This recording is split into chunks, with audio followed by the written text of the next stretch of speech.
come into this house of hope. Oh, freedom. Oh, freedom.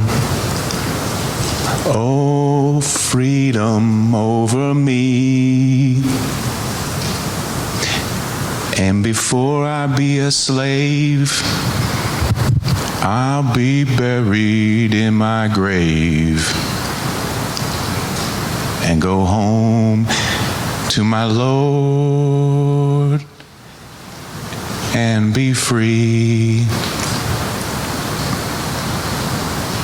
We gather to honor those who went before, sacrificing so much for their own freedom and the freedom of others.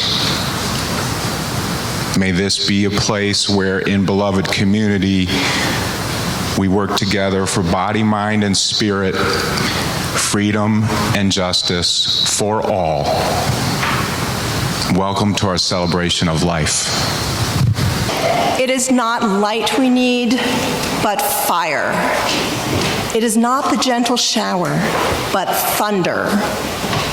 We need the storm, the whirlwind, and the earthquake. From Frederick Douglass. Our reading today comes from this biography, Frederick Douglass, Prophet of Freedom, by David W. Blight.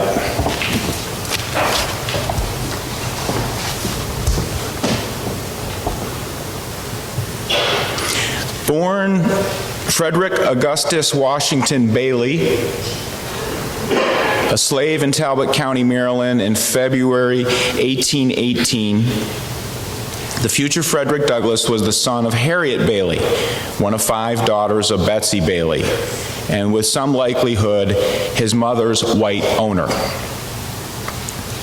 He saw his mother for the last time in 1825, though he hardly knew her. She died the following year. Douglass lived 20 years as a slave and nearly 9 years as a fugitive slave, subject to recapture. From the 1840s to his death in 1895, he attained international fame as an abolitionist, editor, orator, and orator of almost unparalleled stature, and the author of 3 autobiographies that are classics of the genre.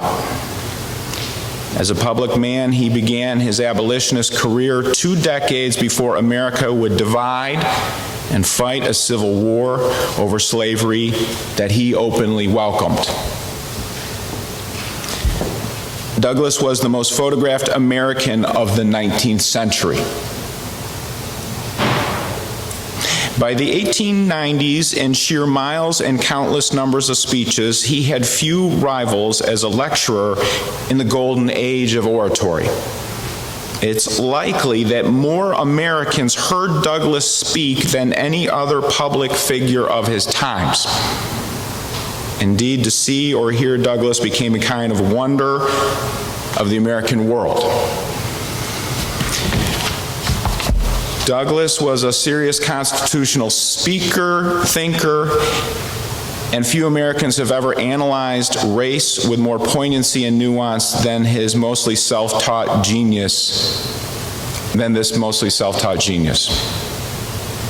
He was a radical editor, writer, and activist, informed by a hard-earned pragmatism. Douglass was Jim Crowed more times than he could count, but loved the Declaration of Independence, the natural rights tradition, and especially the reinvented U.S. Constitution fashioned in Reconstruction. He fought against mob violence, but believed in certain kinds of revolutionary violence. Above all, Douglass is remembered most for telling his personal story.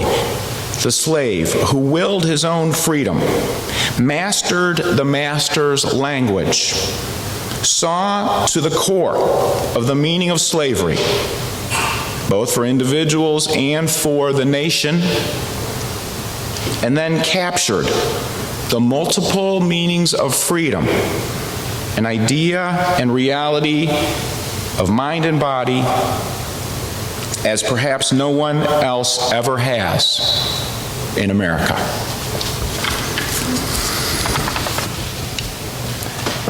Born a slave, he became one of the most famous people in the world. He walked, ran, rode trains and buggies out of Baltimore with false papers. Could have been busted by one conductor who gave him a pass. I'll always remember that man.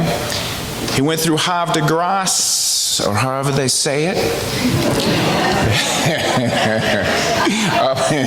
Havre de Grace. Through Wilmington to arrive to Philadelphia, where the first place he ever set foot on free soil, Philly. Went by river up to New York, then up to New Bedford, Massachusetts, to establish a life as an escaped slave, as a man, boldly, bravely advocating freedom. During his own freedom journey, Frederick understood with tremendous clarity that at any moment he could be snatched up, taken away, beaten, killed. No doubt. Having escaped slavery, Frederick Bailey left his slave name and chose his freedom name, Frederick Douglass. 2 S's. Frederick Douglass's literary and oratory genius were stratospheric and time machine-like to past and future. He traveled the country and Europe for years, quoting Shakespeare and Scripture, 1 minute echoing the greatest prophets, and then like a modern-day comedian, mimicking hypocritical religionists. Douglass called upon people to listen to their conscience and bring humanity out of the cellar of pain and doom out to a new plateau of righteousness. In making the case, Douglass told his own story masterfully and integrated an astute assessment of constitutional law and natural rights.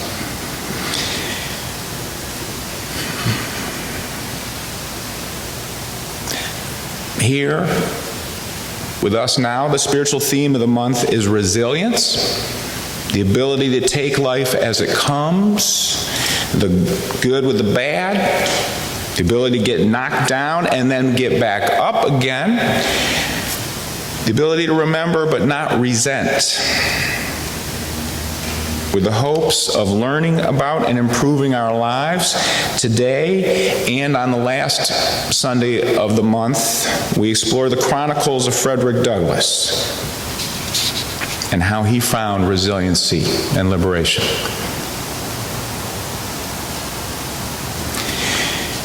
Born into slavery, the brutal, bloody theft of humanity, Frederick barely knew his mother because he was separated from her into different slave plantations. He never knew the identity of his father. Growing up painfully hungry, Frederick and the others often ate the same corn mush as the pigs. And during the coldest nights, he used a corn sack as a blanket, his bare feet sticking out the end. Frederick personally witnessed many people whipped and beaten to within an inch of their lives. And he saw his aunt, who had committed the offense of spending time with her boyfriend, suffer a vicious beating which imposed a limp upon her for the rest of her life.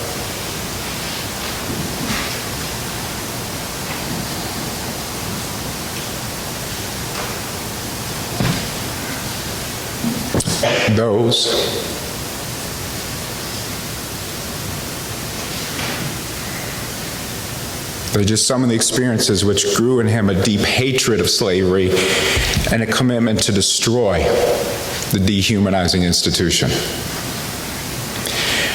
He once reflected in his autobiography on a time when he first started to learn about the possibility of achieving his own freedom and the idea of abolishing slavery altogether. And he said, freedom at that point appeared to disappear never again. It was heard from then on in every sound and seen in everything. Freedom was ever present to torment me with the sense of my wretched condition. Freedom wouldn't come without anything but life-threatening sacrifices. For example, as Frederick was advocating in a slave plantation for his own and others' rights, his owner rented him out to a slave breaker.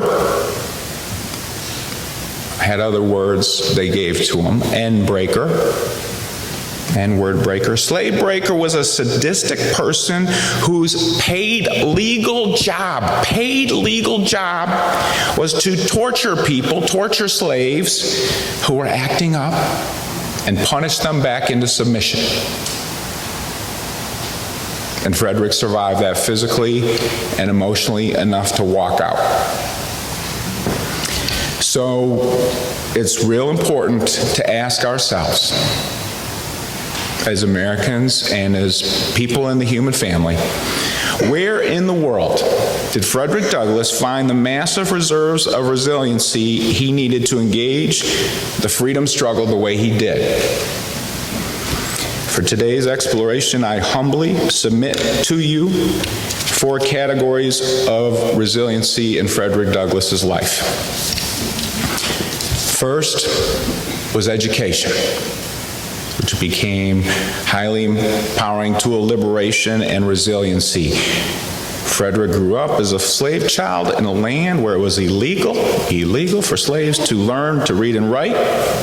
But boy, oh boy, did he ever learn to read and write for freedom anyway. It started very young. Frederick was sold and moved around to different owners in his youth. During his childhood, on a couple of occasions, he was allowed to spend time with white free children. At one plantation, the group of white children had a tutor who came in to privately tutor them behind closed doors. During those lessons, Frederick says he waited on the outside driveway for his friend to come out. Later in life, Frederick reflected that in doing that, one of his top goals was to soak up the other boys' knowledge. He did this as they walked the woods and talked and played. Interspersed in the playing, Frederick would ask the boy questions about his studies, strategically.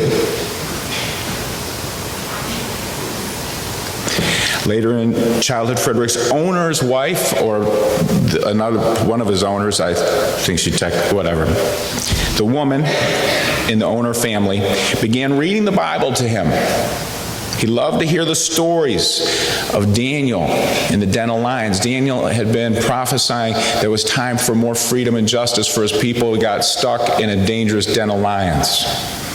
He loved to hear stories about Job, who suffered endless series of hurts and pains for no good reason. Why was this happening to Job? Love to think about that.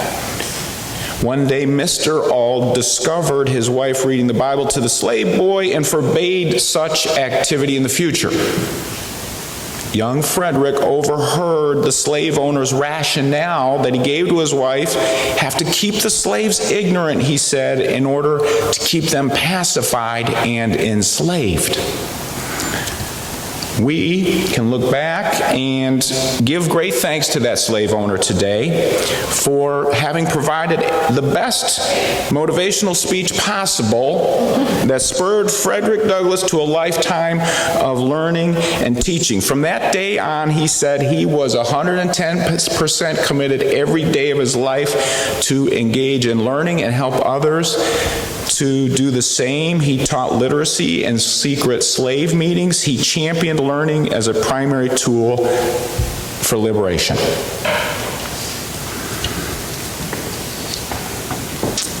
The second source of resilience I name is religion and the democratic tradition. From the time he was young, Frederick Douglass found deep comfort in religion when it was practiced with integrity. He despised it deeply when it was hypocritical, like it was being used to protect slavery. But when he saw it in people's heart and felt it as the real thing, it was deeply important to him. Memories of gathered community singing hymns stayed in his heart forever.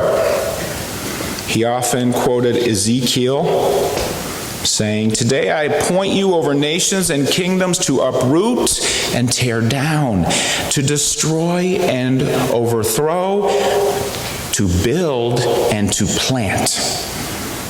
Douglass preached time and time again. It was time to tear down the evil structures of slavery and build up a new nation with true structures of freedom. He believed that all slaves and abolitionists could look at the inspiration of that story of Daniel facing death and pain in the lion's den, and then against all odds, God pulls him out to safety and freedom and says, "Daniel, there's more for you to do." Frederick said the same was true about us. He was a tremendous analyst of and believer in our nation's founding documents. This was not shared amongst all the abolitionists. There was an intense, very legitimate debate. Some argued that the Constitution was inherently a pro-slavery document. But Douglass argued for years that the core fiber and potential of the Constitution was for all. We, the people of the United States, in order to form a more perfect union, establish justice, promote the general welfare, and secure the blessings of liberty to ourselves and our posterity, do ordain and establish this Constitution of the United States of America. For Douglass, we the people meant all the people, including the slaves. The founding documents gave him strength and solace to carry on fighting like Daniel coming out of the lion's den. Frederick said many times, "I believe God has a great work for me to do, and I believe God has a great work for you to do."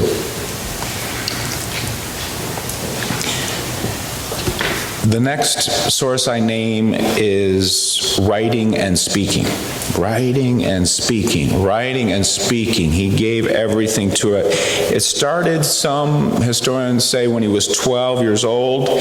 Somehow he got to keep 50 cents that he had earned shining shoes. He had 50 cents that he could spend, and he went into the bookstore and bought his first book, The Columbian Orator. Reading this book transported him to another world. One famous speech in the book contains a story of a dialogue between a slave and a master, where the slave makes the case as to why slavery is wrong, and the owner ultimately, after a lot of back and forth, agrees with the argument, agrees to set the slave free. Frederick experienced how reading and writing, talking and listening could transform himself and the world, and write and speak for liberty he did. In 1852, he delivered a speech which was quoted far and wide for decades. in the speech, talks about how far America needed to go to fulfill her promise. He starts by asking, what to the slave is the 4th of July? What to the slave is the 4th of July? He goes on to answer, a day that reveals to the slave the gross injustice and cruelty to which he is the constant victim. To him, your celebration is a sham. Your shouts of liberty and equality, hollow mockery. There is not a nation on the earth guilty of practices more shocking and bloody than are the people of the United States at this very hour. He often would tell audiences, he meant this literally, my back is scarred by the lash, it was, that I could show you, if I could also make visible the wounds of this system upon my soul. Almost a phenomenon unto himself, when Frederick Douglass spoke, people came alive in ways that they hadn't before. There were stories that were famous of pro-slavery advocates and slave owners attending his events, heckling him, and he would invite them up onto the stage and have dialogue, and a number of them have quotes of saying, I've never experienced that before, and I was a little changed by that, to be honest. This man, slave owners would say later, that man changed me a little bit.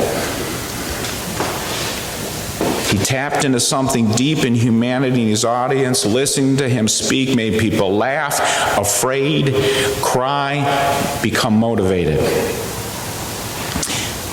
He wrote 3 autobiographies. The first was published in 1845, sold 5,000 copies in 4 months.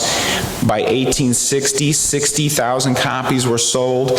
Today, Frederick Douglass's autobiography, with 60 million copies sold, stands as the most widely read document ever written by a person who had lived in slavery.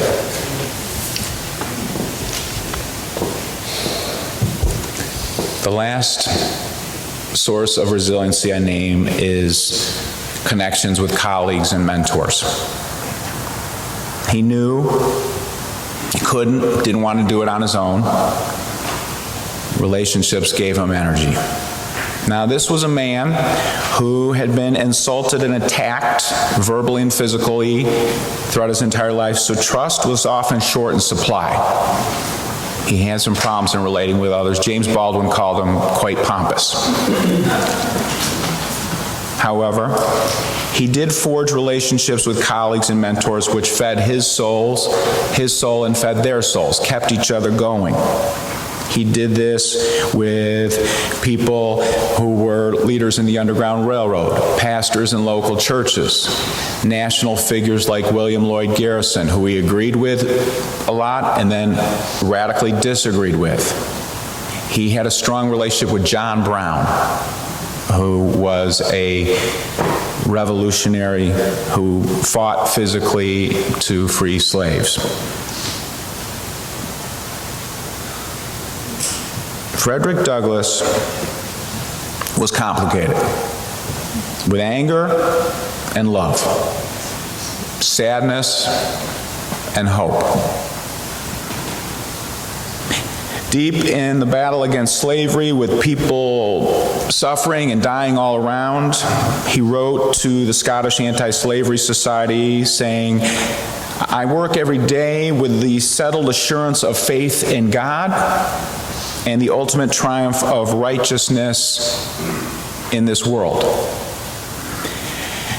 At the same time, he said all the time that he knew righteousness would not triumph without a consistent, all-encompassing effort.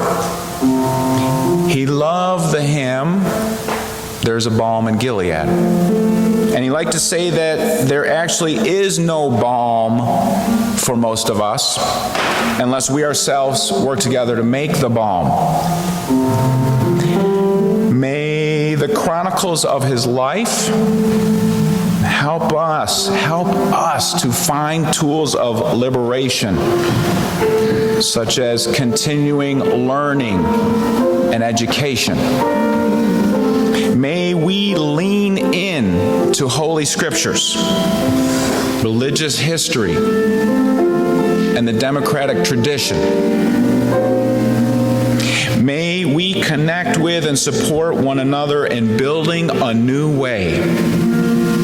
May we sacrifice whatever needed to make a world with more liberty, justice, and balm for the seasick soul.